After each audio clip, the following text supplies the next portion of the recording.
These are the four most watched competitions in all of football, but whilst today these tournaments are known as the biggest and the greatest, it wasn't always this way because each one of them has had their own roller coaster story of how that tournament went from just an idea to become a football empire, with each one transforming the sport forever. So, starting from the fourth most watched and then working our way to number one, this is the entire history of football's greatest competitions, and we're kicking things off with the English Premier League. Today, the English Premier League is home to the biggest football clubs and the best football players in the world. Over 4 billion football fans tune in every year, and it generates $6 billion in annual revenue. But it wasn't always this way. English football has been through over 100 years of struggles, heartbreaks, success stories, and iconic moments. So, how did the Premier League take over football and become the biggest sports league in the world? This is the entire history of the Premier League. On the 17th of April 1888, 12 English football clubs came together with one vision in mind. The idea was to create a recognized football league where teams from across the country would fight for glory. And just like that, the English Football League was born. Preston North End won the first season going unbeaten and went on to win the second season too. I guess this means that in some point in history, the mighty Preston were factually the best club in England. As the years went on, more teams joined the league, which meant the league had to create divisions, and just like that, the football pyramid started to form. The early decades in the English league saw a couple of teams rise to the top. The late 1800s were dominated by Aston Villa. The early 1900s saw Newcastle, Manchester United, and Liverpool all win their first league titles. Huddersfield Town had a great run, winning 4 in a row, and just before the Second World War, Arsenal took charge, winning 5 titles in 8 years. But as you might have guessed, the world of football came to a halt in 1939, thanks to the failed Austrian painter over in Germany.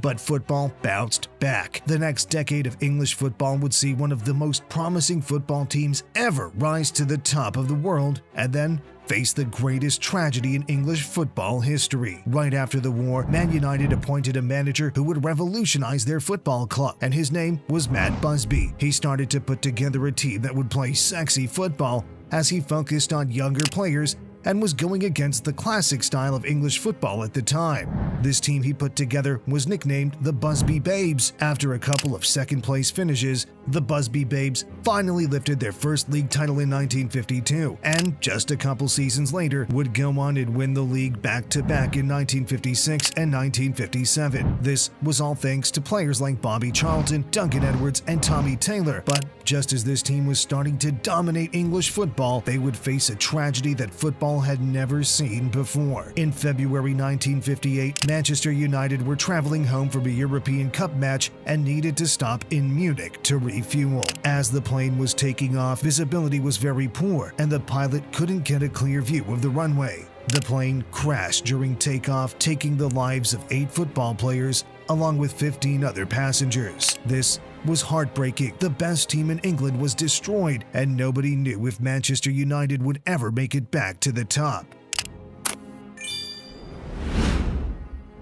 The fall of Manchester United made way for new teams to rise. Wolverhampton Wanderers won 2 titles back-to-back. Burnley picked up a title, and then the mighty Tottenham Hotspurs actually managed to win the league. Now, this title was significant for Spurs as it was the start of a 40-year dynasty where Spurs won league after league and became England's greatest team. Is what they hoped would happen, but this was actually the last league title Spurs would ever win. Poor Spurs fans. Now, during this period, Liverpool were actually playing in the second division, but in 1959, they appointed Bill Shankly as manager, who would be the catalyst for Liverpool's golden era. They won promotion back to the first division and managed to win the league in 1964. The year after that, something magical happened. Matt Busby was back. He, along with the other survivors of the Munich crash, had rebuilt Manchester United in just 6 years. They won the Premier League once again with some old faces like Bobby Charlton and some newer faces like the one and only George Best. The next few years would see Man United and Liverpool go back and forth as the 2 English powerhouses, but in 1968,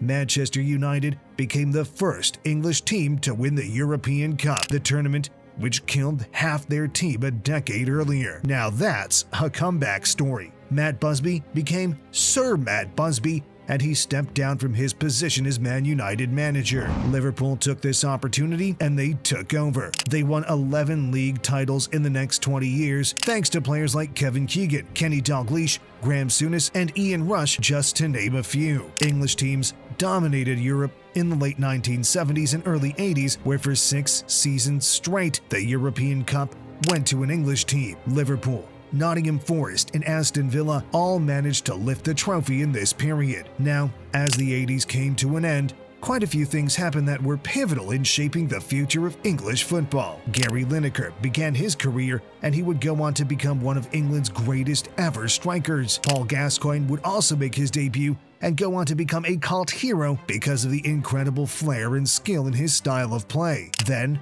a young manager named Alex Ferguson signed for Manchester United, who you're going to hear a lot more about soon. Oh, and last but not least, the English Football League was transformed into the English Premier League. Now, you might be asking, why did they form the Premier League? And to sum it up, money. This formation of the Premier League was spearheaded by the Big Five clubs at the time: Everton, Man United, Liverpool, Arsenal, and Spurs, who wanted to bring more money into English football. And that's exactly what they did by structuring a system where all clubs would get more commercial access and they would sell off TV rights to the highest bidders. Okay, now that that's out of the way, let's talk football. Alex Ferguson won the first Premier League season, ending Manchester United's 26-year drought. Alan Shearer made the move to Newcastle United from Blackburn Rovers, as he was ready to announce himself as the best striker in the Premier League. These early Premier League years were dominated by Man United, as they won 4 out of the first 5 Premier League titles. In 1993, football sweetheart Roy Keane made the move to Manchester United, where he would soon be known as one of the most loving and caring football players to ever play the game. In the 94-95 season, Blackburn Rovers won the league on the last day of the season, as Man United failed to win their final game. This gave Alan Shearer his only Premier League title, which he well and truly deserved. Man was literally a goal machine. This season also saw Eric Cantona kung fu kick a fan, which resulted him in receiving an 8-month ban from football. Now, something that can be seen throughout Alex Ferguson's time at Man United is his love for young players. And going into the 95-96 season, he had a group of young players known as the Class of 92. Ryan Giggs, David Beckham, Paul Scholes, Nicky Butt, Gary Neville, and Phil Neville had all made their debuts leading up to this, but this season saw them really cement themselves in the first team. Ferguson knew the talent these kids had, and he put all his faith in them. This came with a lot of criticism, most notably from Liverpool legend Alan Hansen, who on the first day of the season told Alex Ferguson, "You can't win anything with kids." You can't win anything with kids. And he was proved so very wrong. These kids became stars as Man United won another league title. An iconic halfway line goal from Beckham further cemented him as a superstar. At this same time, Dennis Bergkamp arrived at Arsenal, and the season after, Arsene Wenger followed suit, as Arsenal were getting fed up of this Man United domination, and they were ready to revolt. Arsene Wenger won the Premier League in his first full season in charge of Arsenal. They beat Man United to the title by a single point, thanks to a 1-0 victory at Old Trafford. Finally, there was a rival to Ferguson's United, making for some thrilling matches between them. Now, roll on the 98-99 season, and Man United were back with a vengeance. A Premier League, an FA Cup, and a Champions League in the most dramatic fashion possible.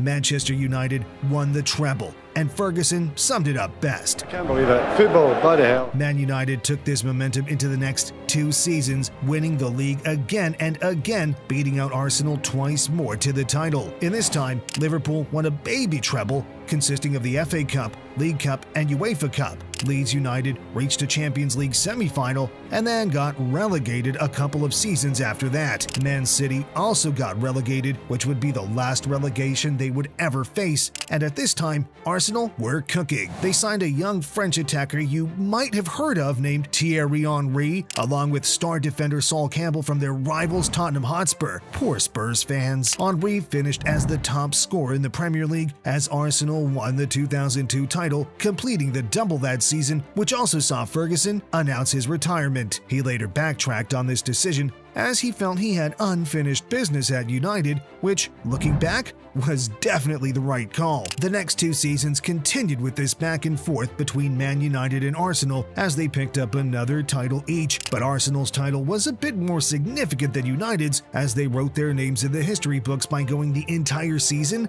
without losing a single game. They were invincible. This season was iconic. Henry scored 30 Premier League goals, and Arsenal won the title at White Hart Lane against Tottenham Hotspur. On this occasion, he's looked for Bergkamp, who looks for Vieira!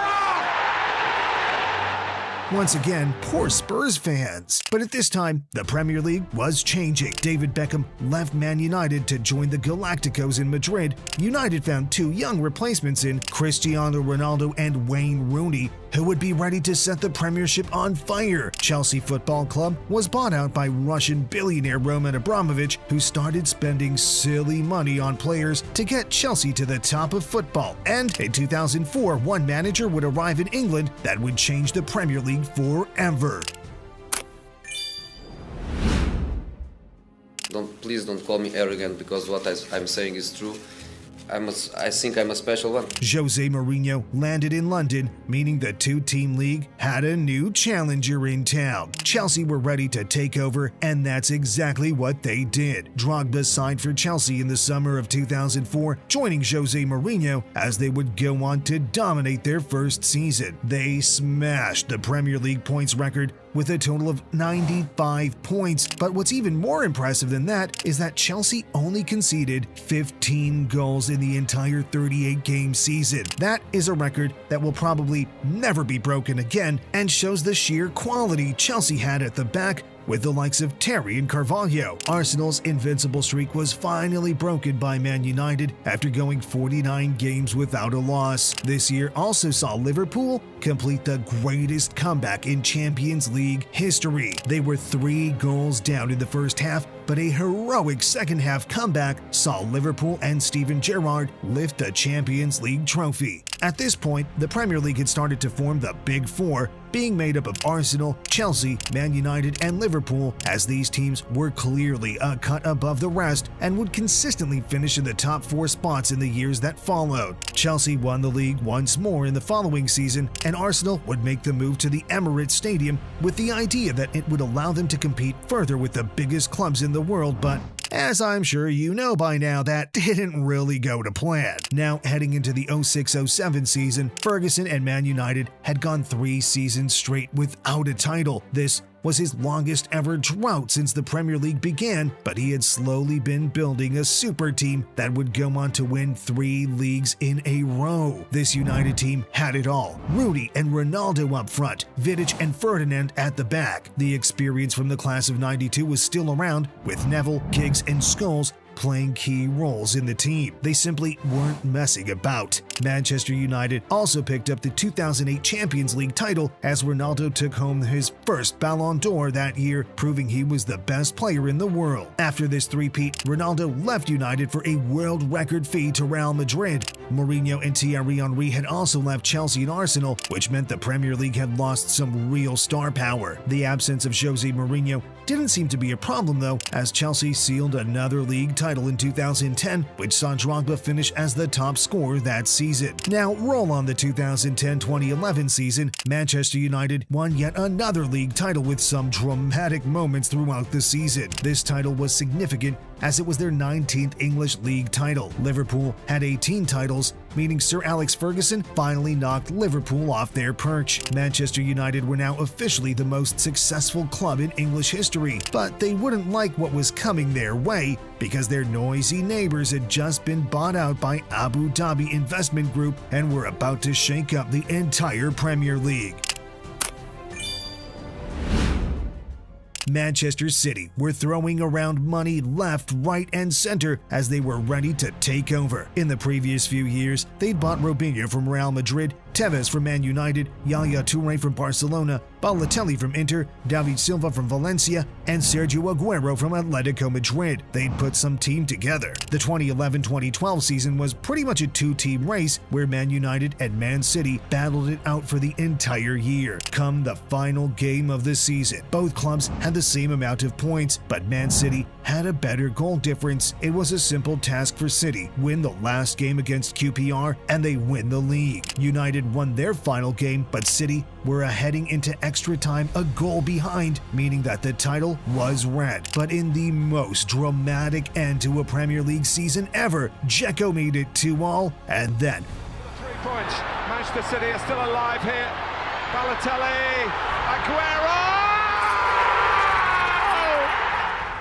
with seconds left on the clock, Manchester City finally announced themselves amongst the big clubs, snatching the league right from United's hands. But Ferguson and United would be back for one last hurrah as they signed Van Persie from Arsenal, who was on fire at the time. Van Persie led United's line to their 20th English title. This was it for Sir Alex. He finally called it quits after 26 years and 13 Premier Leagues. He was retiring. Scholes and Giggs followed suit as they also hung up their boots. This was the end of the Manchester United dynasty and the last league title that they would win. Now roll on 2013. Mourinho's back and it's like he never left. Liverpool had also put together some team with the likes of Sterling, Suarez, and Gerrard. They were leading the title race for the majority of the season, but one famous slip from Gerrard cost them the title, so City won it again. In 2015, Mourinho's Chelsea stormed the league with the help of some players from his first tenure like Lampard and Terry, and some newer faces like Costa and Hazard. This season also saw Harry Kane announce himself to the Premier League, scoring 21 league goals for Spurs, but this came with a lot of criticism where people thought he was just a one-season wonder. He would go on to prove everyone wrong, scoring over 200 Premier League goals in the seasons that followed. We also saw a couple of new managers join the league in Pochettino and Klopp, who were ready to shake up the Premier League, but nobody, and I mean nobody, could expect what was about to happen in the next season. Premier League champions 2016, the amazing Leicester City.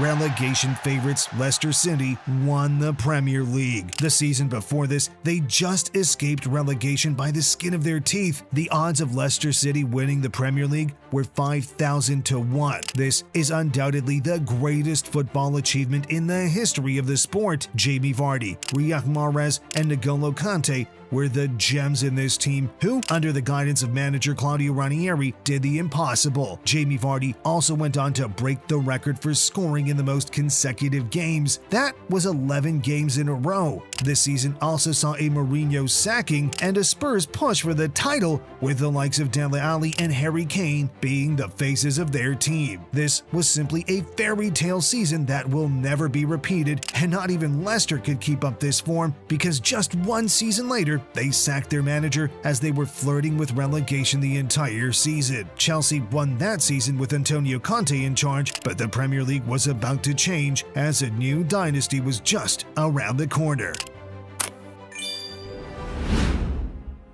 Pep Guardiola landed in Manchester in 2016. But we can consider his first season as a warm-up year because in the 17-18 season, he was definitely fired up. The box, rifles it across, an opportunity, and the ball is in the back of the net. Manchester City blitzed the league, achieving a record-breaking 100 points. This team was simply unstoppable, with the likes of Aguero, De Bruyne, Sterling, Sané, and so many more. Mohamed Salah also arrived in the Premier League this season, scoring a record-breaking 32 goals in a single season. This year also saw Liverpool reach the Champions League final, but got their hearts broken at the hands of Real Madrid. Arsene Wenger finally called it quits after a decade of underperforming. And Mourinho was back in the Prem with Manchester United, but it seemed like his best years were behind him. There was a new rivalry coming up. Pep versus Klopp would dominate the next years of the Premier League, taking the title race to the final game of the 18-19 season. Pep edged Klopp out, winning the league by 1 point in 2019. At least Liverpool got their title in the pandemic year. They stormed the Premier League with a team that was just unstoppable. Van Dijk was the key player for them, who really should have won the Ballon d'Or that year. After this season, City turned on the gas once again and won the next 3 titles in a row. In 2021, they had no real challengers, finishing clear above second-place Man United. Roll on 2022, and Liverpool were on for the quadruple, but fell short to City yet again by 1 point in the Premier League, and lost the Champions League final yet again to Real Madrid. In the season that followed, Manchester City finally completed football. Thanks to the help of Erling Haaland, they won the Premier League, the FA Cup, and the Champions League, which was the final trophy Pep needed to win at City. Now, a couple of other things happened in this period. Liverpool beat Spurs in a Champions League final in 2020. Poor Spurs fans. Ronaldo returned to United for a year, scored some goals, then moved on to Saudi Arabia, and Newcastle got bought out by Saudi Arabia, who were looking to have the same effect on Newcastle as Abu Dhabi had on City almost 15 years ago. Now, the Premier League is well within the 23-24 season, and the title looks like anyone can win it. Maybe Spurs will finally win a title, but who are we kidding here? City will come away with it once again as Haaland just looks to be getting better and better. But what's for sure is that the Premier League is just getting better, as it has hands down become the best football league in the world. But as much as the Premier League is now the biggest league in the world, it's not the biggest competition, because there are still 3 which tower it, so let's talk about number 3. The Euros is one of the biggest sporting events in the entire world, and the tournament has come a long way from looking like this to now having electronic balls that look like this. But how did we get here? Well, it all started back in 1958 when Henri Delaunay, who was the Secretary General for UEFA, saw the success of international competitions like the World Cup and called for a European Championship to try to emulate that success. At the time, there were a couple of small European tournaments that took place, one between the British nations and some between a couple of the Central European nations, but Henri wanted to unite Europe with one competition, and that's how the idea of the Euros was born. Now, unfortunately, Henri Delaunay didn't live to see the birth of the tournament and witness the behemoth of a competition that it would grow into, because he passed away before the first tournament began. But thanks to his contributions, the trophy was named in his honor, as the first tournament was set to kick off in 1960 over in France. The final tournament was only comprised of 4 nations: France, Czechoslovakia, Yugoslavia, and the Soviet Union. But the qualification stages were in a knockout format, so it was like an extended tournament. The qualifying knockout ended in May of 1960, and then on the 6th of July, the first edition of the Euros kicked off. After a single knockout round, the final took place between the Soviet Union and Yugoslavia, where the Soviet Union won 2-1 thanks to an extra-time goal from Viktor Ponedelnik and the goalkeeping heroics of Lev Yashin. Now, since the early tournaments only had 4 teams taking part, there were obviously fewer games and less to talk about. But as time goes on, this changes drastically, because we're going to talk about the greatest underdog story in international history, the football player who collapsed and almost died on the pitch, and we're even going to talk about the future of the competition, because the new technology is going to be changing football forever. But before we get to all that, the 1964 tournament was hosted in Spain and had a lot of political tension because Greece was drawn against Albania, who they were at war with at the time, so they pulled out of the competition. This time round, there were more countries interested in taking part, as 29 teams entered the qualification stages, but still only 4 qualified. The final took place between Spain and the Soviet Union, and on home soil, Spain beat them 2-1 thanks to a late header from Marcelino Martinez in front of 80,000 fans at the Bernabeu Stadium, which to this day remains the highest attendance for a final match. This Spanish victory was inspired by the great Luis Suarez, which would be their only international victory for over 40 years, until they would eventually come back to completely take over the Euros. But anyway, the 1968 tournament was hosted in Italy, and yet again, the hosts won the cup, as Italy beat out Yugoslavia in a replay of the final. The first final finished 1-1, and penalty shootouts weren't a thing back then, so the final was replayed where Italy won 2-0. But in the semi-finals of this tournament, something never seen before happened. The game between Italy and the Soviet Union finished 0-0, and this was actually decided by a coin toss. Thankfully, Italian captain Facchetti called the coin toss correctly, which is how they progressed to the final. Damn, that's an awful way to lose a game of this magnitude, and thankfully, that's not a rule used nowadays. This tournament was also the lowest scoring tournament ever, with only 1.4 goals scored per match. But in 1972, European football was going to change forever because it was the first time Germany qualified for the Euros, and they were about to start an era of domination, making the final 3 tournaments in a row. This tournament was hosted in Belgium, but they couldn't get the hosting fortunes that we see so often because the final was between West Germany and the Soviet Union, where the Germans put 3 goals past them to comfortably lift the trophy. This German team was comprised of legends such as Gerd Müller and Franz Beckenbauer, who helped make Germany an unstoppable side. But just 4 years later, the unstoppable Germans were in fact stopped because after just 25 minutes in the final against Czechoslovakia, Germany found themselves 2 goals down. They managed to claw the game back to 2-2 with an 89th minute equalizer to send the game to extra time and eventually to a penalty shootout. After 7 penalties without a miss, Germany finally slipped up, meaning that Czechoslovakian Antonín Panenka had all the pressure on him to bring international glory to his country. Panenka! Oh, it's genius! And just like that, he scored one of the most iconic goals in football history. This moment was so iconic that the style of penalty was named after him, now being known as the Panenka penalty. That's one way to leave a legacy, but that's not the only legacy created in this tournament, because there are a lot more legacies left to be made, and things are about to get really crazy because as of 1980, the tournament was expanded to 8 teams, meaning more games, more goals, and more drama. But very quickly, before I get to that, please subscribe. I want Top Bins to be the biggest football channel on all of YouTube, and I can't do it without you guys, so thank you.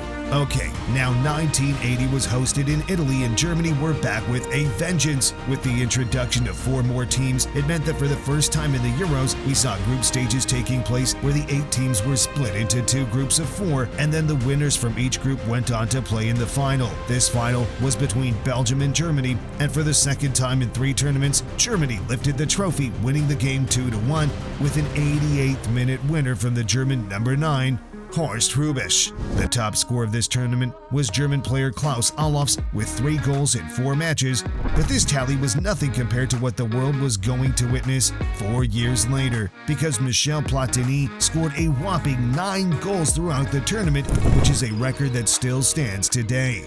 1984 was a crazy tournament thanks to the brilliance of Michel Platini, but I think there's a certain game in the qualifying stages that needs highlighting first because it has controversy written all over it. You see, Spain had a poor qualifying campaign for this Euros, and with 1 qualifier game left, they weren't looking like they were going to make it to the tournament. Their last game was against Malta, and they needed to win by 11 goals to qualify. This was practically impossible because Malta had never lost by 11 goals in their nation's history. After the first half was played, Spain led 3-1, meaning they would have to score 8 goals and not concede in 45 minutes to qualify, and this still seemed impossible. But when the 2 nations came out from the halftime dressing room, everything changed as Spain scored 8 goals in the second half to qualify. Nobody knows what went on in these dressing rooms at halftime, but many believe that Malta was paid to let in the 8 goals, whilst the Maltese claimed that they were given fruit that had gone bad, making them feel sick, and they also claimed that the Spanish were using performance-enhancing drugs, as one Maltese player says he saw the Spanish players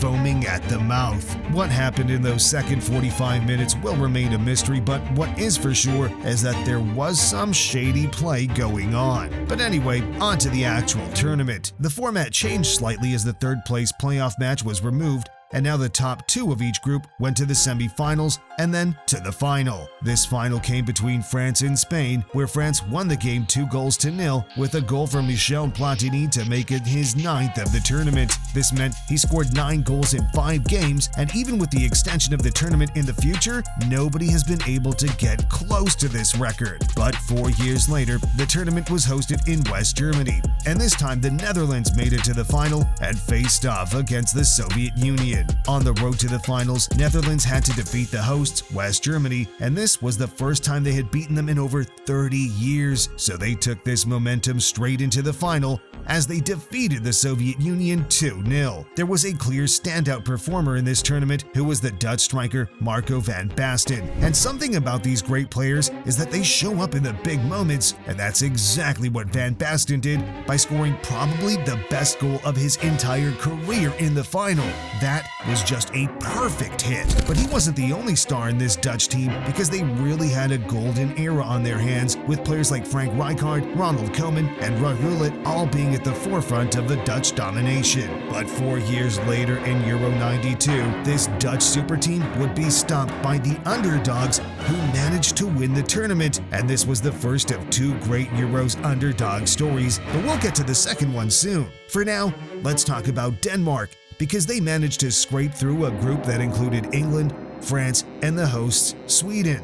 Then, thanks to the heroics of the great goalkeeper Peter Schmeichel, they managed to win against the Netherlands on penalties to make their way to the final, where they faced the now unified Germany, who they defeated 2-0. What made this victory so spectacular was that only 6 years before this, Denmark didn't even have a professional football club in the entire country, not to mention the political discussions going on as they refused to join the European Union. But all this put together birthed a beautiful quote saying, "If you can't join them, beat them." But now the year is 1996, and the Euros have just expanded to 16 teams, meaning things are about to get a lot more fun. And to kick this new era off, Euro 96 was hosted in England, which led the English to believe football was coming home, especially with the legendary Paul Gascoigne on the pitch. But a semi-final penalty shootout loss to Germany meant football did not come home, and this wasn't the only time English hearts would get shattered in the Euros. But we'll get there soon. The final saw Germany face off against the Czech Republic. The game finished level at 90 minutes, but the rule of this tournament was golden goal, meaning the first team to score in extra time would lift the trophy, and thanks to a 95th minute goal from the German substitute Oliver Bierhoff, Germany became the champions of Europe for the 3rd time in their history.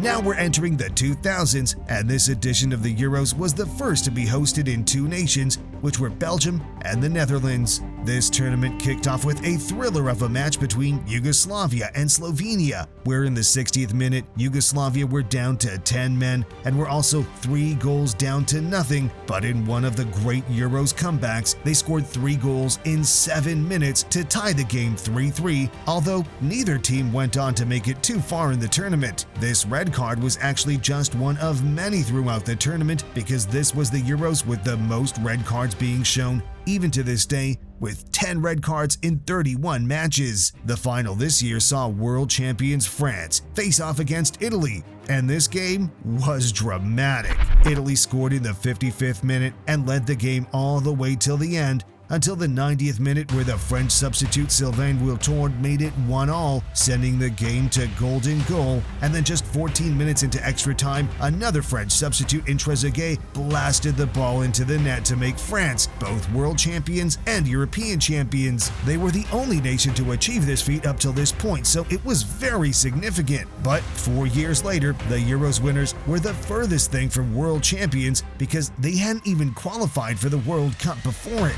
This is one of football's great underdog stories, and shows that really anything is possible, as Greece somehow were able to become the European champions. Before the tournament had begun, they were given 150-1 odds to win it, and they really did defy the odds, as they beat the champions France 1-0 in the quarterfinals, the Czech Republic 1-0 in the semis, and then came up against host Portugal in the final. This was Cristiano Ronaldo's first tournament, and he was looking to lift the trophy on home soil, but a 57th minute goal from Angelos Haristeas meant another 1-0 victory from Greece to lift the trophy and break Portuguese hearts. The Greek captain Theodoros Zagorakis had this to say about the game: "When the referee ended the match, it was as if the lights went out. Another blank spot in my memory. the constant smile of an idiot on my face for I don't know how many minutes, unbelievable moments. This tournament also saw Wayne Rooney break onto the scene, becoming the youngest ever goal scorer in the tournament at just 18 years old. He actually finished the tournament with 4 goals, but only made it to the quarterfinals, where Portugal knocked them out on penalties. But now from underdogs to an era of domination, the 2008 Euros was the start of the Spanish national team's golden era, where they were simply unstoppable with their tiki-taka style of football. They topped their group, winning every game. They beat Italy in the quarterfinals on penalties. They breezed past Russia in the semifinals, putting 3 past them.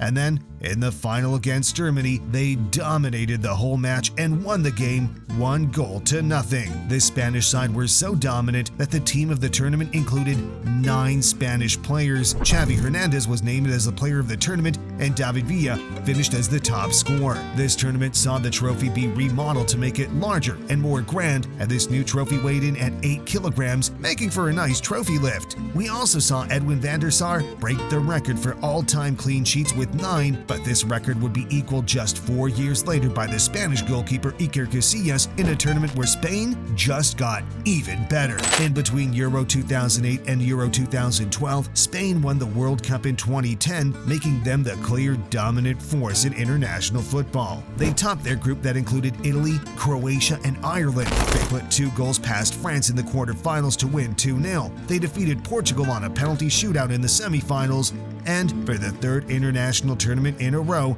they found themselves in a final, this time against Italy, and they really showed up, winning the game 4-0 and embarrassing the Italians in the final. This time round, Iniesta was named as the player of the tournament, Fernando Torres finished as the top scorer, and Mario Balotelli gave us this iconic celebration when he scored in the semifinals against Germany. Spain were so good this time that they only conceded 1 goal in 6 matches that took place in the tournament.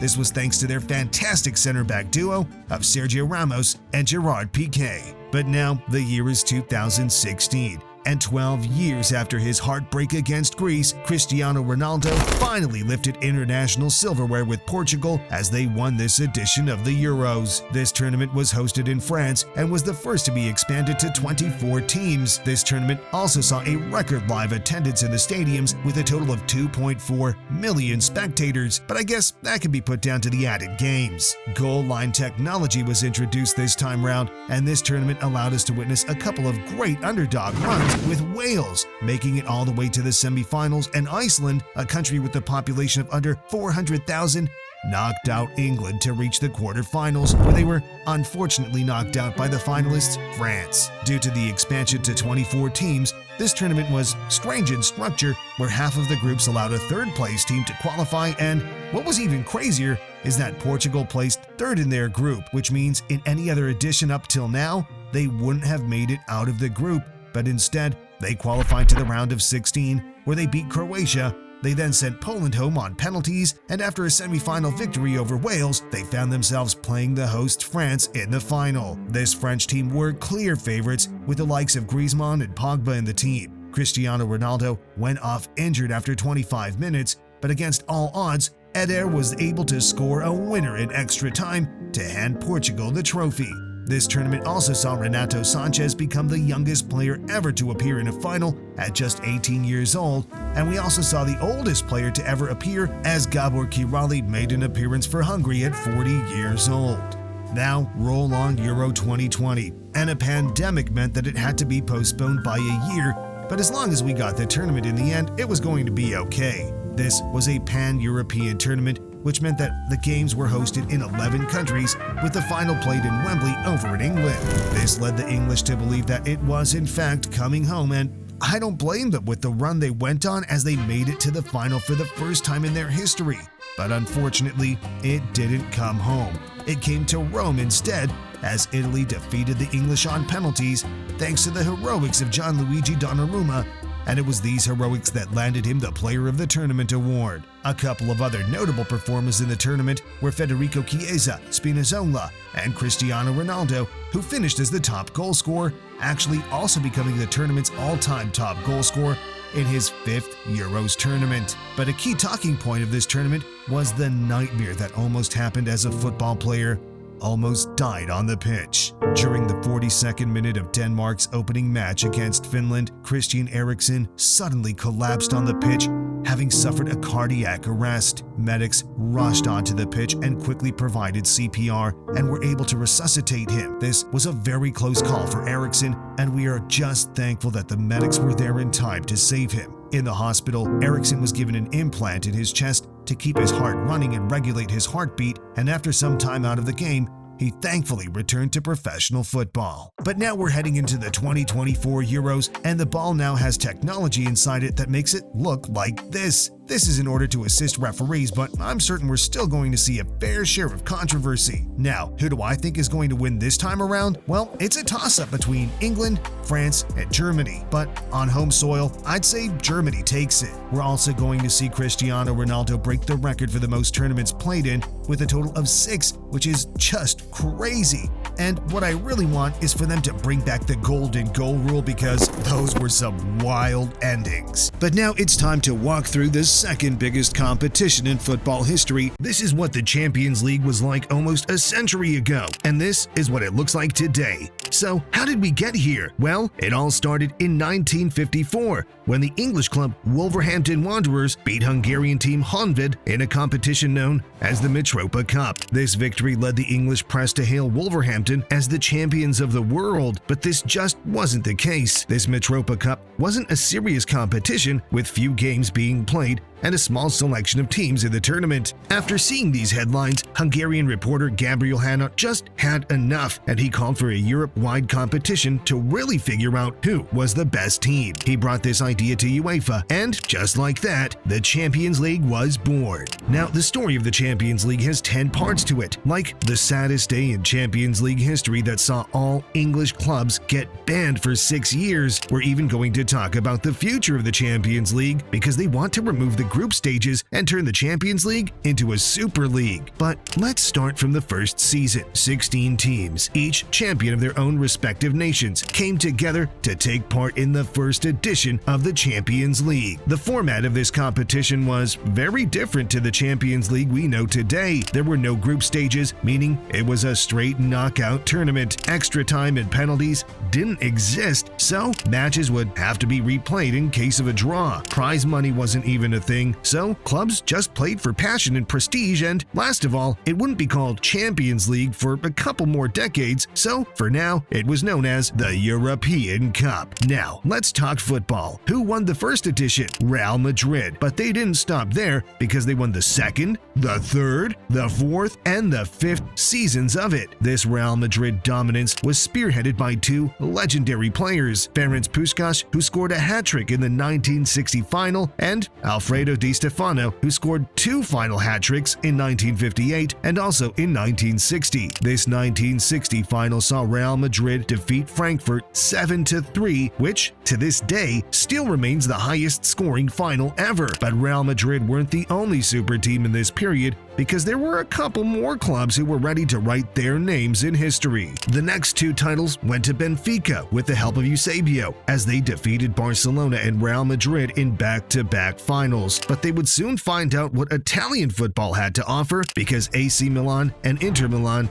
would take home the next 3 titles. This Inter Milan team, led by manager Helenio Herrera, was famous for its defensive catenaccio tactics, which literally means to bolt the door shut. As this era came to an end, Real Madrid would get one last hurrah, defeating Partizan in the 1966 final, marking the end of this Real Madrid domination, with Puskás retiring and Di Stefano having retired a couple seasons earlier. But the Champions League was changing fast, with new rules in place and new teams who were ready to conquer Europe.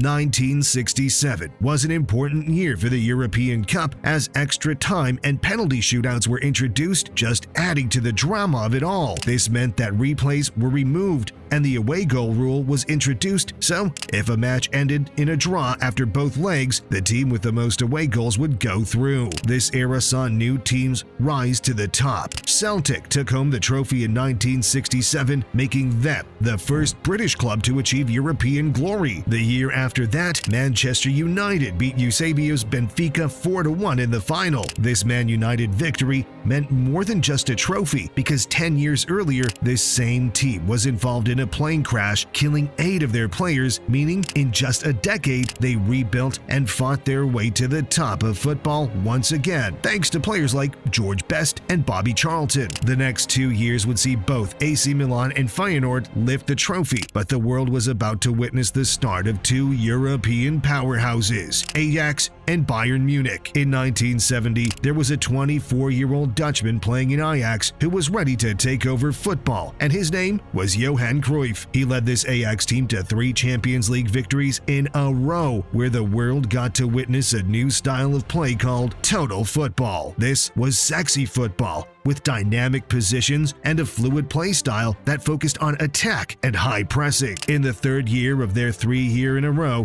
they beat out Juventus 1-0 in the final, and this was significant for Juventus as it was the start of a tradition they still hold today. This was the tradition of bottling the final, as they have the most final defeats in the competition history. They're like a European Tottenham Hotspur. Now, after seeing Ajax's hat-trick of Champions Leagues, Bayern Munich got jealous. So they just went and did the same thing, with the colossal Franz Beckenbauer at the back and the lethal Gerd Müller up front. Bayern defeated Atletico Madrid, Leeds United, and Saint Etienne to complete their own three-peat. But unlike Ajax, Bayern Munich's success was built on a rock-solid defense, as they barely conceded any goals and would often catch teams out on the counter-attack. But at the same time, English clubs were cooking, as they were ready to put an end to the German dominance of Bayern Munich and were about to take over European football.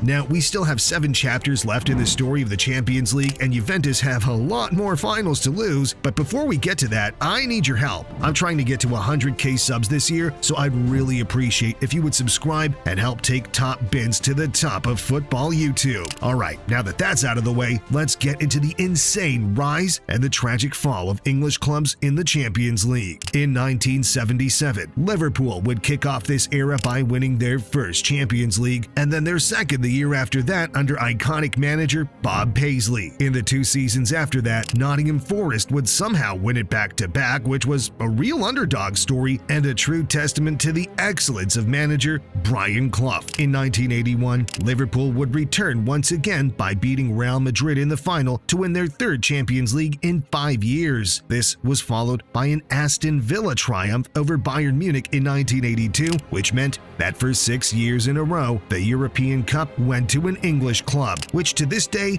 remains the longest one-nation winning streak in the tournament's history. But all streaks must come to an end sooner or later, as Hamburg would break up the English party, beating out our beloved Juventus in the 1983 final. Liverpool would get one last hurrah in the Champions League, beating Roma on penalties in 1984, making it their 4th victory in just 8 years. I mean, this Liverpool team was unreal. Ian Rush, Kenny Dalglish, and Graham Souness really wrote their names in the history of football. But within 1 season, Liverpool would go from the top of Europe to getting banned for 6 years because of the tragedy that was about to unfold. The next season's final would see Liverpool come up against Juventus. Now, during this time, hooliganism was becoming a big problem in England, with lots of violence and fights between fans. But this game would see this violence go to a whole new level. The game was taking place in the Heysel Stadium in Brussels, and fans arrived excited to see their teams play. As they were led into the stadium,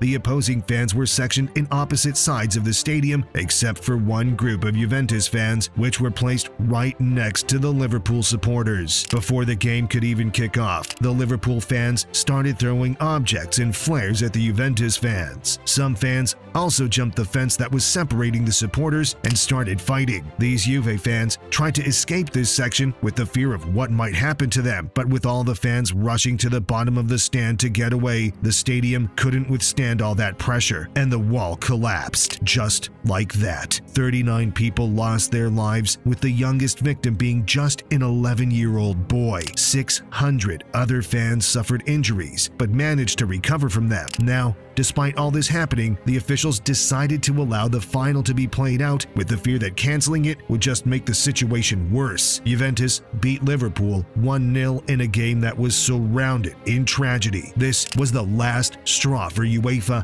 as they banned all English clubs from the competition for 5 years. Liverpool were banned for 6 years, and this era of English dominance came to a tragic end.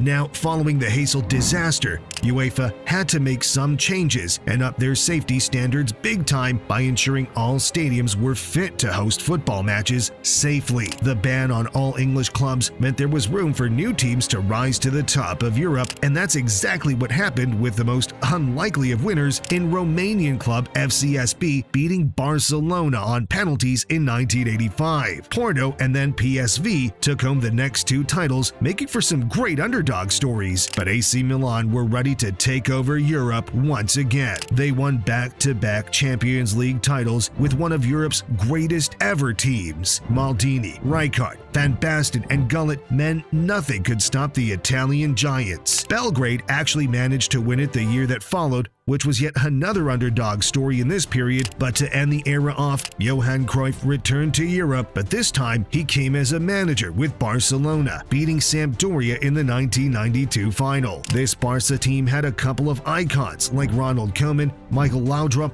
and Pep Guardiola, but you're gonna hear a lot more about Guardiola pretty soon. Now, this year was a turning point in European football because in 1993, the European Cup was finally going to transform and become the Champions League. So, besides the name, what changed? Well, the rebrand was done with the focus of generating more revenue, as UEFA turned the Champions League into a commercialized product. They added group stages, meaning more games would be played. They made it so that all matches on the same day would kick off at the same time, and the best part of it all, the English clubs were back. But they wouldn't really do much in the Champions League because the Italians were taking over. For 7 years straight, the final would contain at least one Italian team. 1993 saw Marseille edge out AC Milan to the trophy, but Milan would be back just 1 year later to thrash Barcelona 4-0 in the final. After that, Ajax would put a stop to the Milan dominance as they won it in 1995. 1996 actually saw Juventus win a final, but things would go back to normal in 1997 as Juventus lost yet another final, and this time against Borussia Dortmund. With this Juventus team, the world got to see Zinedine Zidane light the Champions League on fire as he was a key player in the team. Now, up until this point in history, the Champions League was actually a Champions League, with only the champions of each nation taking part. But in 1998, this would all change. There were talks of a European Super League forming amongst Europe's biggest clubs, which caused UEFA to respond by increasing the number of Champions League spots to 32, meaning that multiple teams from one nation would be allowed to take part. This meant more games, more drama, more goals, and this is the format that we still see today, and we're gonna see for 1 more year, because in 2025, the Champions League will completely change. But we'll get to that soon.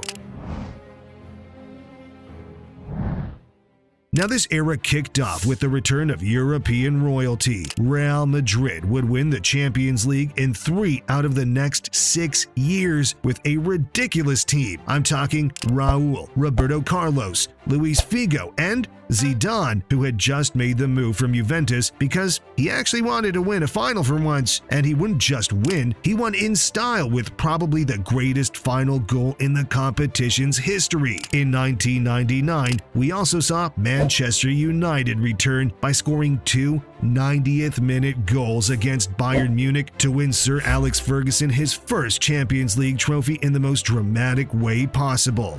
Cleared, Giggs with a shot, Sheringham! Beckham into Sheringham, and Solskjaer has won it! Despite this, Bayern bounced back a couple years later thanks to the heroics of goalkeeper Oliver Kahn as they beat Valencia to the trophy in a penalty shootout. Pellegrino denied by Kahn.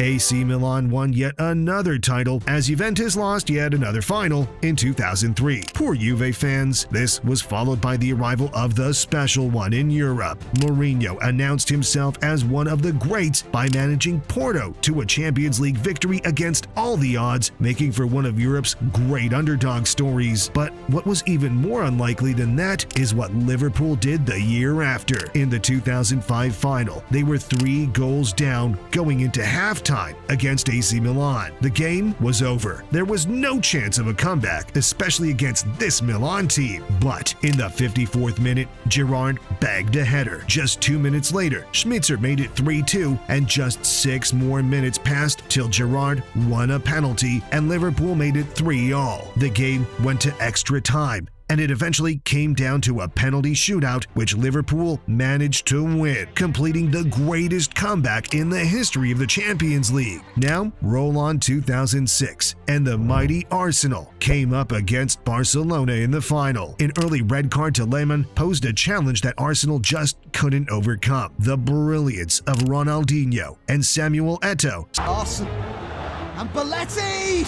He squeezed it in! Now, this Barcelona victory meant a certain Lionel Messi would pick up his first Champions League winner's medal. Even though he wasn't a part of the final, he was still a part of the squad throughout the tournament, meaning it counts as a win for him. Then, 2007 saw Milan get their revenge on Liverpool as they sunk the Scousers, winning 2-1 thanks to a brace from Inzaghi. Pirlo to hit! Deflected and in! A decisive Kaka.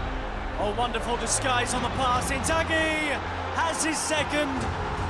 This Milan team was quite special to say the least, with Pirlo and Gattuso in the midfield, Maldini at the back, and Seedorf, who had just won his 4th Champions League with his 3rd club, as he formed part of the Ajax winners of '95 and the Real Madrid team of '98 too. And not to mention the brilliance of Kaká, who finished top scorer in the Champions League, also picking up a Ballon d'Or. Now, this was significant because this would be the last time for the next 12 years that a player besides Lionel Messi or Cristiano Ronaldo finished as the top scorer of the Champions League or won the Ballon d'Or, because in the next season, this Messi-Ronaldo domination would finally kick off. But before that, there were a couple of greats in this era who just missed out on the Champions League trophy but still deserve a shout-out. Ruud van Nistelrooy, Francesco Totti, Hernan Crespo, Fabio Cannavaro, Dennis Bergkamp, and the greatest of the lot, Ronaldo Nazario. All played for great teams in this period, but all just missed out on lifting the trophy. Okay, now the Messi and Ronaldo era finally kicks off.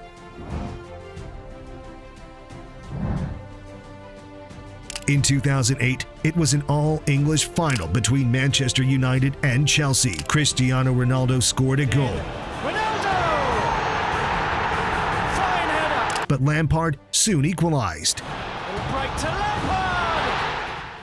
After the 90 minutes, it was still 1-1. The game went to penalties, where Ronaldo stepped up and missed. Ronaldo in the shootout, little stutter, and a save from Petr Cech. But by a stroke of luck, John Terry missed the penalty that would have sealed it for Chelsea, meaning Manchester United would lift the 3rd Champions League in their club's history, and Ronaldo would lift his first one. This United team wasn't all Ronaldo though. The likes of Rooney, Scholes, Giggs, Ferdinand, and Vidic all helped make this United team great. But just 1 year later, Ronaldo and United would go from champions to runners-up, as Lionel Messi, with the help of some greats like Henry, Iniesta, and Xavi, would sink United 2-0 under the management of Pep Guardiola. But I have to highlight a specific game in this year's Champions League, and that's the second leg of the semi-final. The Chelsea players just couldn't believe what was happening. Further trouble. But that's football. Sometimes these things happen, I guess. Now, the next season would see Messi and Ronaldo take a break from the final, as Jose Mourinho was back in the headlines with Inter Milan beating Bayern Munich thanks to a brace from Milito. Again! Roll on 2011, and it's deja vu, with Barcelona against United once again, and Lionel Messi scoring to sink Man United once again. Still Lionel Messi! Chelsea finally got their trophy in 2012, beating Bayern Munich on penalties. Against Neuer. a new name on the trophy. Okay, now 2014 was a crazy year in the Champions League. Ronaldo scored 17 goals this year, breaking the record for the most goals scored in a single Champions League season, which used to be 14 by Messi. And this final was dramatic to say the least. A Madrid derby where Atletico Madrid scored early on and held the lead all the way until the 93rd minute, but Sergio Ramos stepped up, scoring a header to send the game to extra time. Real Madrid went on to obliterate Atleti with 3 extra time goals from Bale, Marcelo, and Ronaldo, bringing the title back to the Los Blancos. Ronaldo delivers La Decima.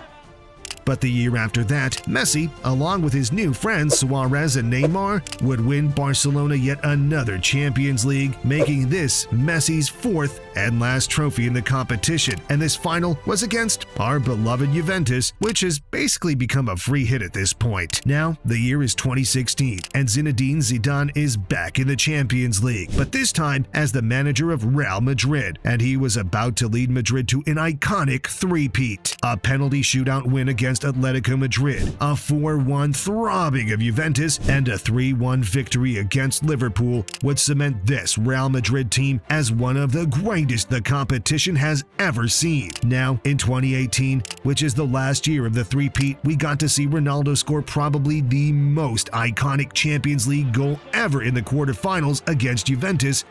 And then Ronaldo! What a goal by Cristiano Ronaldo!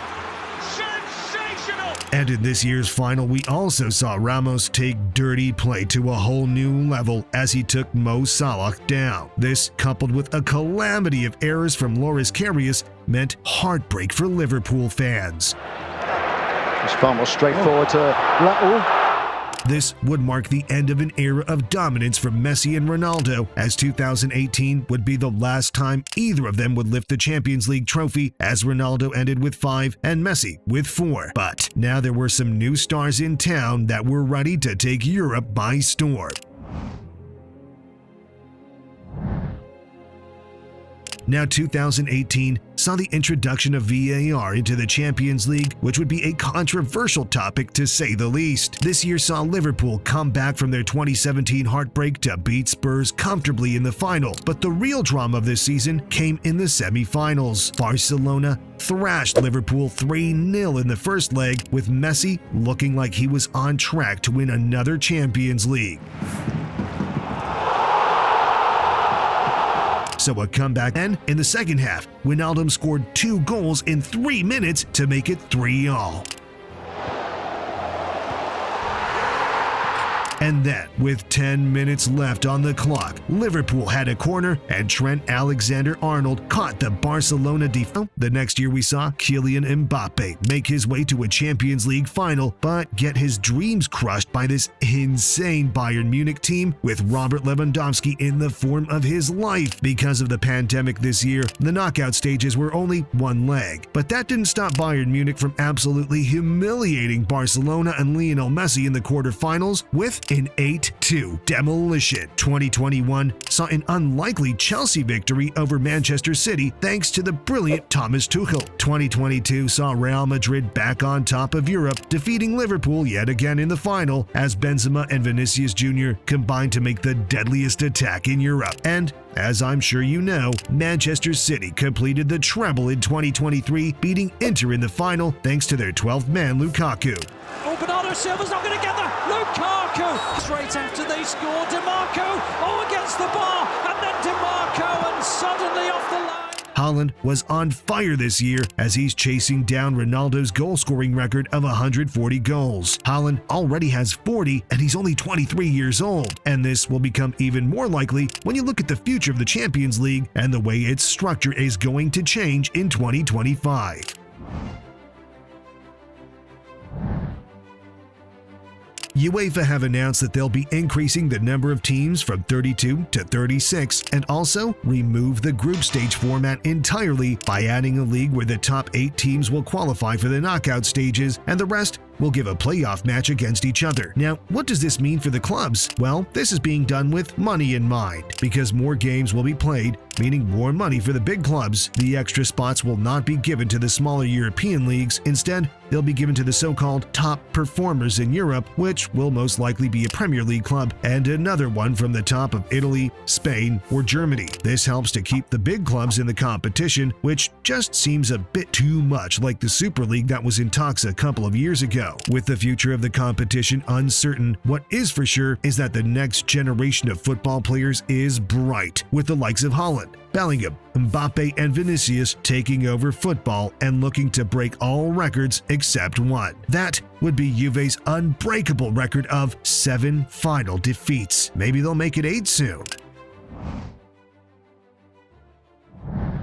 But as we now conclude Europe's biggest football tournament, we're going to take things one step bigger to talk about the biggest football tournament in the world. So now, let's talk about the greatest and most iconic event of them all, the place where legends are born and legacies are written. The FIFA World Cup is hands down the greatest sporting event in the world. Throughout its history, 79 nations have taken part, and in the last World Cup alone, over 5 billion people tuned in to watch it, which is over 60% of the entire planet. But the story of the World Cup is even crazier than you could imagine. It's one full of controversy, politics, passion, and love for the beautiful game. So, this is the entire history of the World Cup. Alvaro Pereira hit by Hammers! Oh, what a goal! Surely now, Spain have won the World Cup. Argentina campeón del mundo! Argentina campeón del mundo! This story begins almost 100 years ago, before the World Cup was even an idea, because in 1914, FIFA decided to recognize the Olympics as the Football World Championship, meaning the country that won the Olympic football tournament would be crowned as the world champions. And it stayed this way for over 20 years, until the 28th of May 1928, when FIFA President Jules Rimet had a golden idea that would shape the future of football forever. After seeing the global rise in popularity for this sport and the major success of the Olympic football tournaments, he wanted FIFA to stage its own international tournament outside of the Olympics, which is how the idea of the World Cup was born. And within just 2 years, this idea was turned into reality, as the first ever World Cup was hosted in 1930. This World Cup would take place in Uruguay, as they were the current world champions, having won the previous Olympic tournament. Now, the location of this tournament proved to be problematic for the European countries, as there was a long journey by ship, and Europe was going through a financial crisis at the time, so most nations couldn't afford the trip over. This first edition was attended by a total of 13 countries, 2 from North America, 4 from Europe, and 7 from South America. Egypt were set to be the only African team taking part, but due to bad weather, their ship had to be delayed and they missed the tournament. Japan and Thailand were the 2 Asian countries invited, but both withdrew leading up to the tournament, so on the 13th of July 1930, the first ever World Cup kicked off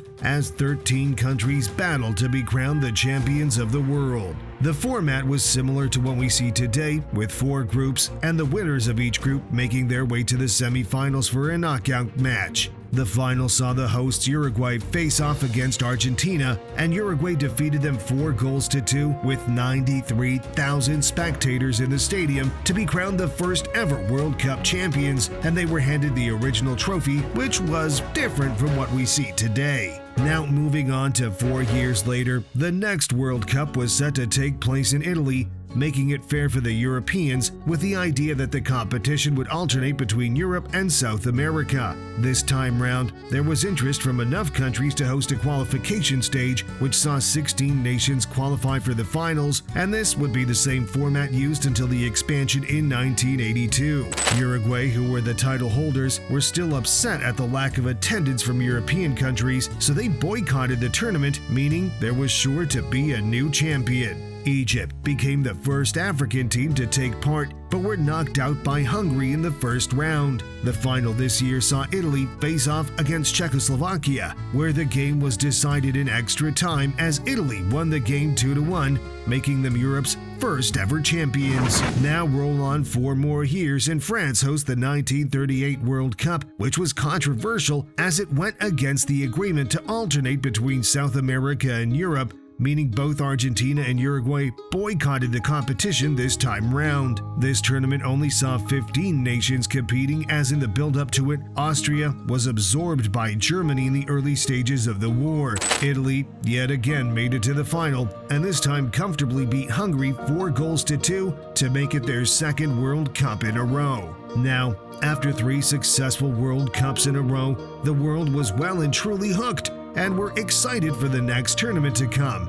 But unfortunately, it's a bit difficult to host a World Cup when there's a world war going, so fans and players would have to wait 12 years for the great tournament to return, but believe me, it was going to return in style.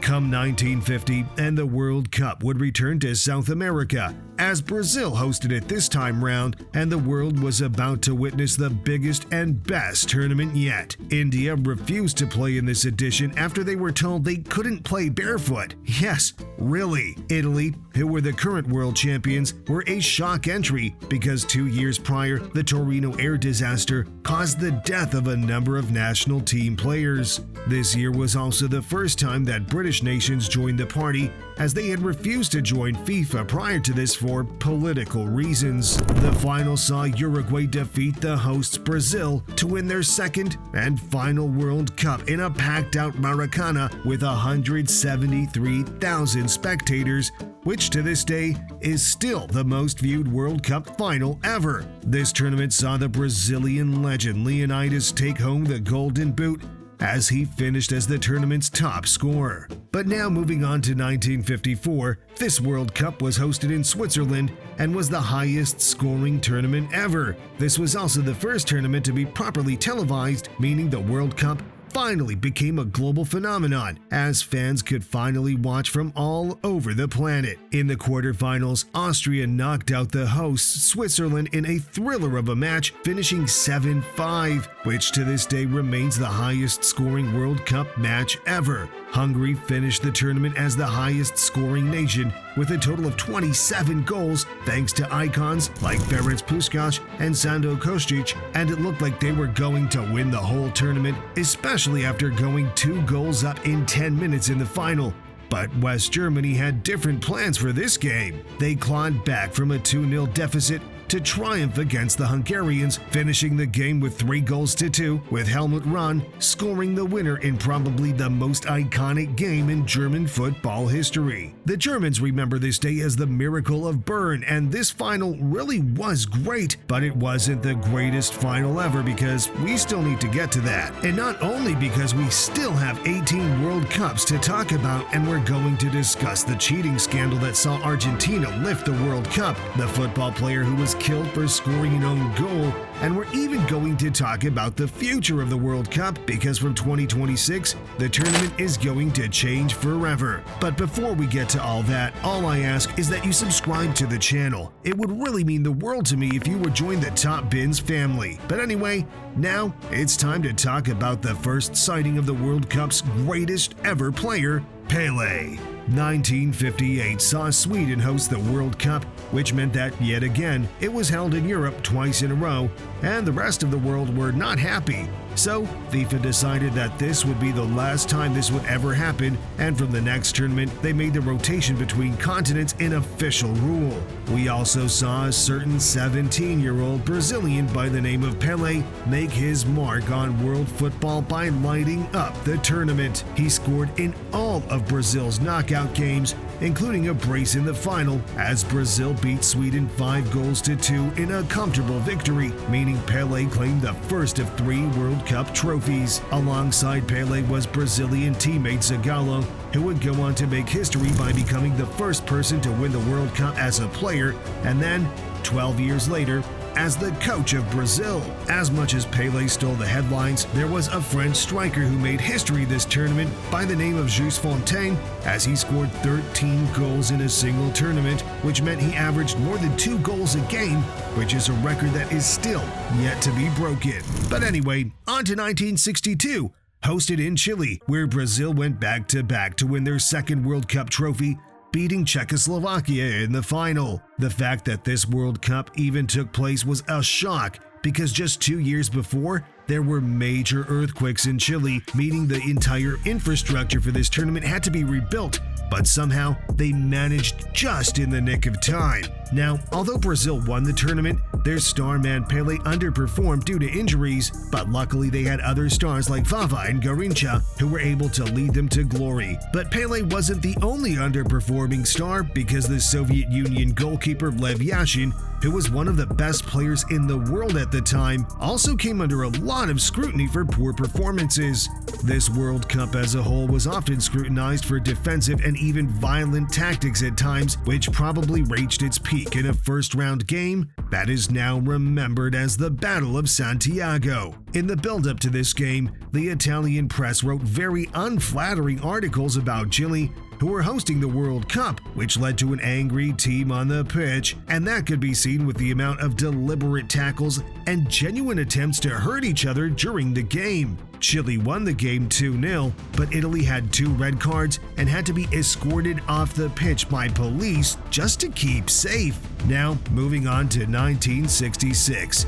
Football came home for the first time as England lifted the trophy in a thriller of a final. England beat out West Germany 4-2 by scoring 2 goals in extra time, thanks to a final hat-trick from Jeff Hurst and stellar performances from players like Bobby Charlton and Gordon Banks. But the best player of the tournament wasn't even in the final, because that was probably the Portuguese icon Eusebio, who finished as the tournament's top scorer. This World Cup was also hosted in England and was the first time the tournament made use of an official logo and a mascot. North Korea became the first Asian team to reach the quarterfinals as they beat out Italy in the process, and South Africa was banned from the World Cup for the next 26 years for breaching anti-discrimination policies. But now we're moving into 1970, hosted in Mexico, making this the first North American tournament. Brazil won their 3rd World Cup in 4 tournaments, making this Pelé's 3rd trophy. This was also under the management of Zagallo,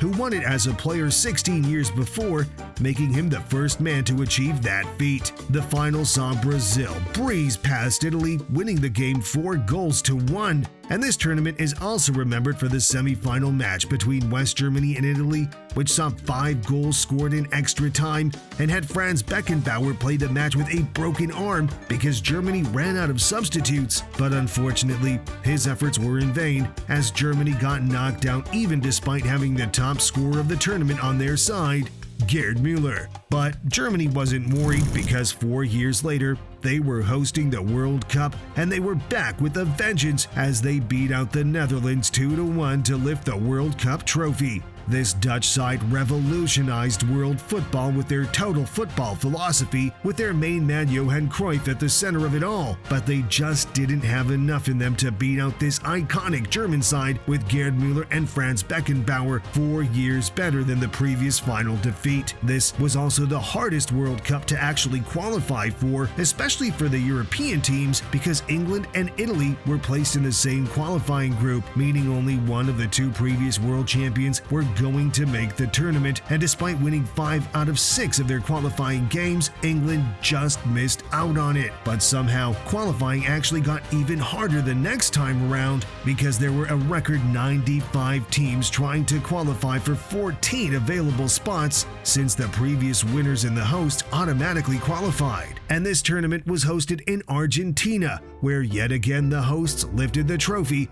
as they beat the Dutch in the final 3-1 with 2 extra time goals, making this the Netherlands' second final defeat in a row and making total football feel like a total failure. Mario Kempes was the star man for Argentina, picking up the Golden Boot with a total of 6 goals throughout the tournament. This edition also saw 2 first-time participants in Iran and Tunisia, and Tunisia's win against Mexico made them the first African team to ever win a World Cup match. But this would be the last World Cup where so few teams would qualify, because in 1982, the tournament was expanded to 24 teams, meaning more countries would be allowed the chance to fight for international glory. And this tournament was hosted in Spain, but the expansion caused for a slight format change.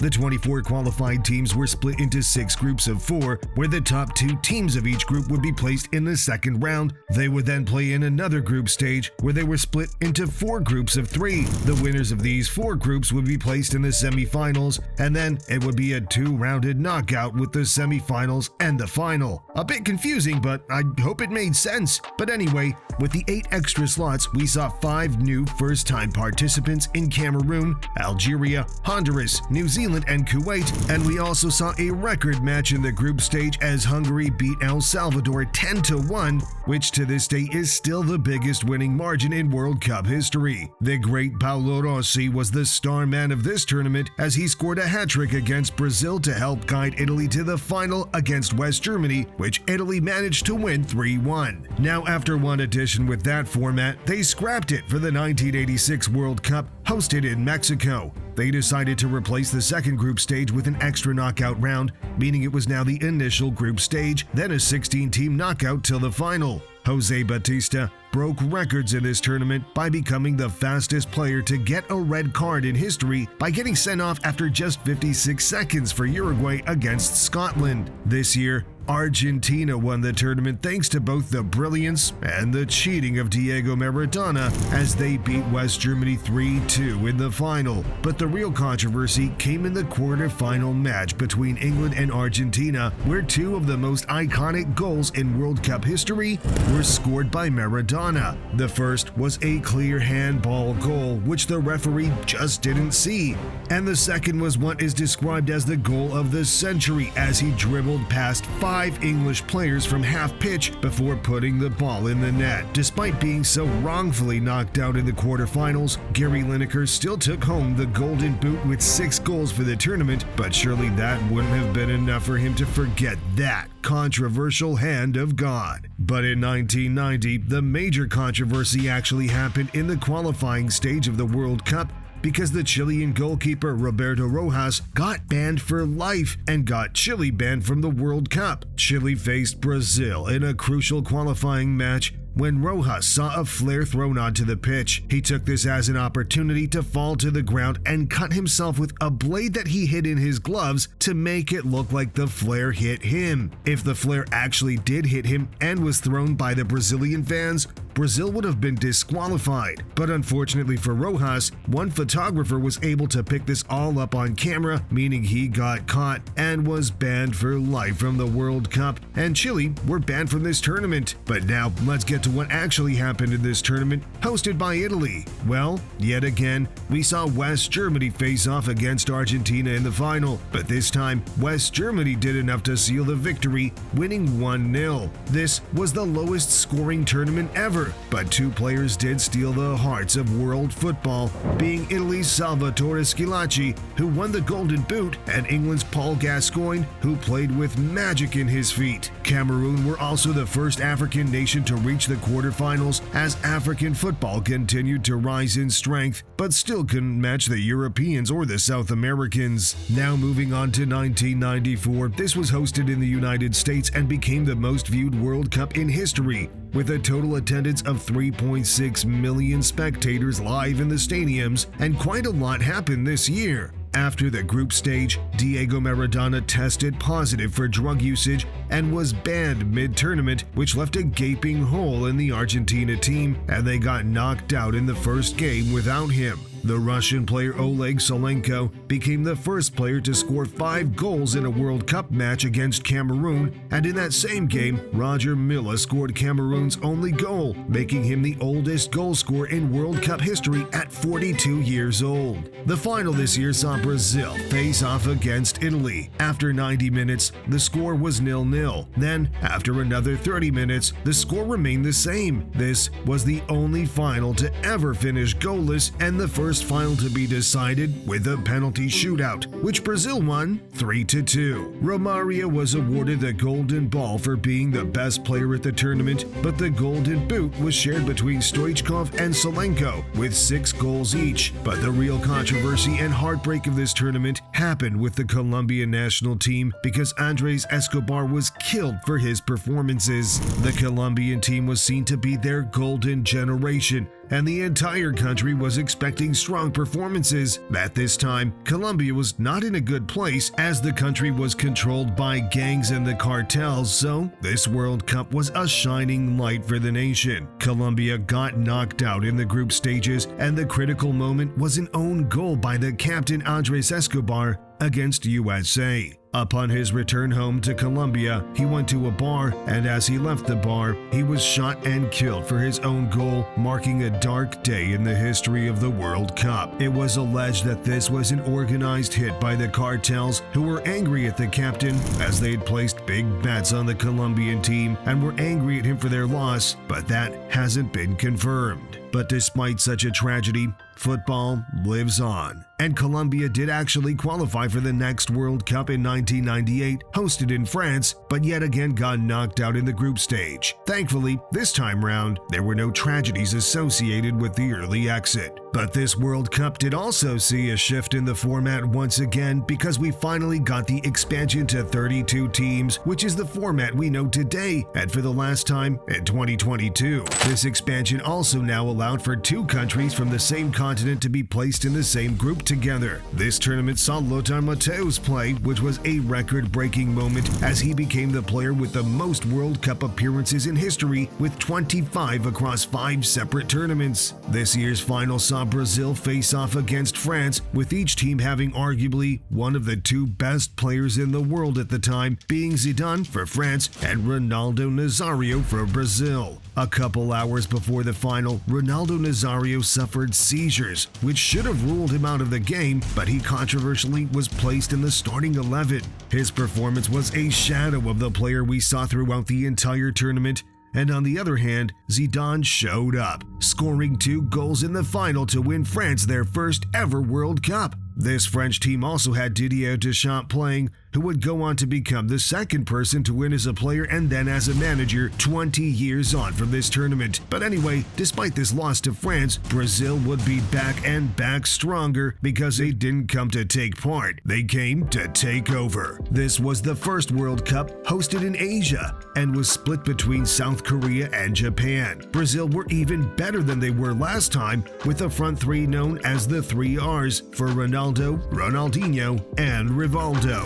This front 3 helped Brazil storm the tournament as they beat Germany 2-0 in the final. Ronaldo Nazario picked up the Golden Boot, but the Golden Ball award for Best Player was handed to the German goalkeeper Oliver Kahn. South Korea became the best performing Asian nation in history as they reached the semi-finals, which was a great achievement for a smaller footballing nation. But now, roll the clock to 2006 and Germany were hosting this tournament. Ronaldo Nazario became the greatest goal scorer in the history of the competition by scoring his 15th World Cup goal, breaking the record for the most goals in history.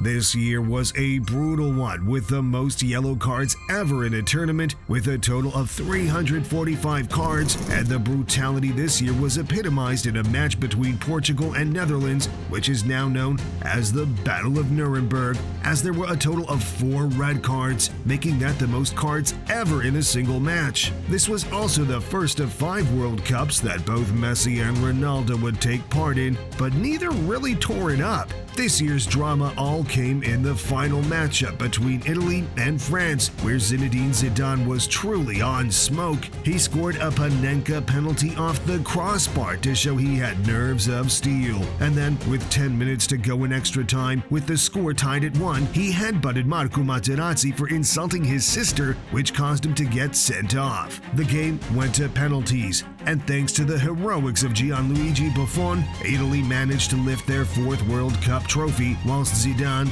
walked away with a silver medal, a red card, the Player of the Tournament award, and probably a bruised hand. Now, from one dramatic final to another, 2010 saw Spain in the peak of their golden era as they lifted the trophy with a 116th minute winner for Andres Iniesta to allow Spain to lift their first and only ever World Cup. They defeated the Netherlands in the final, which made this their 3rd final defeat without a victory. They're like an international Tottenham Hotspur, bottling it every time. This tournament was hosted in South Africa, making it the first one in the continent, and North Korea also made history by conceding 16 goals in 3 games, being the most a country has ever conceded in the competition. But if there's one thing that stands out from this tournament, it's not the players or the coaches, but it's the football. The Jabulani was the football created for this tournament and was considered as the ball from hell. It was unpredictable and erratic for players, and they hated it. But this just added more drama and excitement, and from a viewer's point of view, it was beautiful to watch, making it the most iconic football ever. But now we're off to Brazil for the 2014 World Cup, where history repeated itself in the final. 0-0 for 90 minutes, and then with a couple minutes to spare, Mario Götze crops up and scores the winner to sink Argentina and stop Messi from winning the World Cup. Messi still walked away with the golden ball for being the best player in the tournament. Neuer was the star man for Germany, walking away with the golden glove, and James Rodriguez was the new kid on the block, picking up the golden boot as he did wonders for Colombia.